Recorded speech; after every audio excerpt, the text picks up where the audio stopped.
Halo, Assalamualaikum warahmatullahi wabarakatuh. Berjumpa lagi dengan Ibu Rati di mata pelajaran tema. Tema kali ini kita akan belajar tentang bunyi.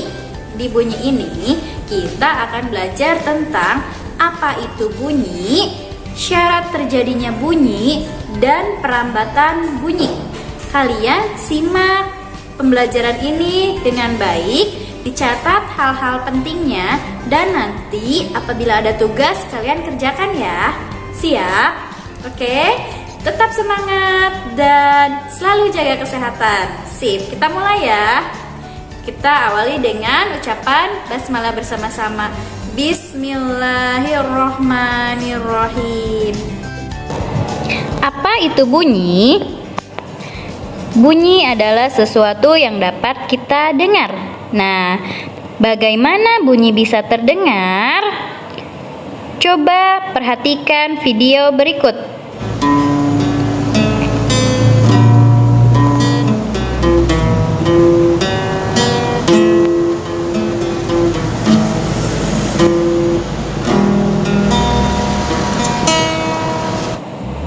Apa yang dilakukan pemain gitar sehingga gitarnya dapat mengeluarkan suara? Ya, dengan memetik senarnya. Dan bagaimana kondisi gitar ketika dipetik? Ya, senarnya bergetar. Nah, getaran senar membuat udara di sekitarnya ikut bergetar. Getaran tersebut menyebabkan energi bunyi di udara. Energi bunyi merambat di udara hingga sampai ke telinga kita. Adanya energi bunyi menyebabkan gendang telinga bergetar. Getaran tersebut diterima oleh saraf dan diteruskan ke otak. Nah, pada saat itulah bunyi terdengar. Begitulah prosesnya bunyi bisa terdengar. Sekarang, apakah ketika senar berhenti bergetar kamu masih dapat mendengar bunyinya? Tentu tidak, karena kita dapat mendengar bunyi hanya jika ada getaran. Syarat terjadinya bunyi. Yang pertama ada sumber bunyi, yang kedua ada medium, dan yang ketiga ada pendengar. Apa itu sumber bunyi? Sumber bunyi adalah benda-benda yang bergetar dan menghasilkan bunyi. Contohnya gitar. Medium. Medium adalah zat perantara. Contohnya adalah udara. Pendengar yang mendengarkan bunyi. Contohnya di sini adalah manusia. Perambatan bunyi. Nah, bunyi dapat merambat dari sumber bunyi ke tempat lain melalui perantara media. Media tersebut dapat berbentuk benda padat, cair, dan benda gas. Yang pertama, bunyi merambat melalui benda gas. Contoh dari benda gas adalah udara.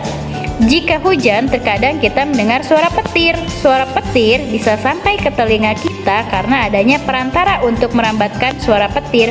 Perantara tersebut yaitu udara. Nah, yang kedua, bunyi merambat melalui benda cair. Contoh dari benda cair adalah air. Jika kita memukul kaleng di dalam air, maka kita akan mendengar bunyi tersebut karena bunyi kaleng merambat melalui air tersebut.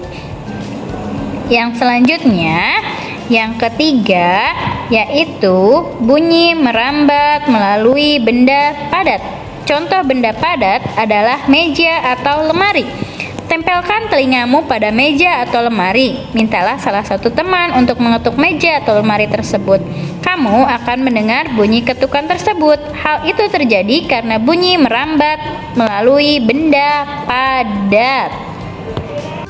Nah, sekian penjelasan dari Ibu. Semoga setelah kalian melihat tayangan ini, kalian dapat memahami apa itu bunyi, syarat terjadinya bunyi, dan perambatan bunyi. Sekian ya. Wassalamualaikum warahmatullahi wabarakatuh.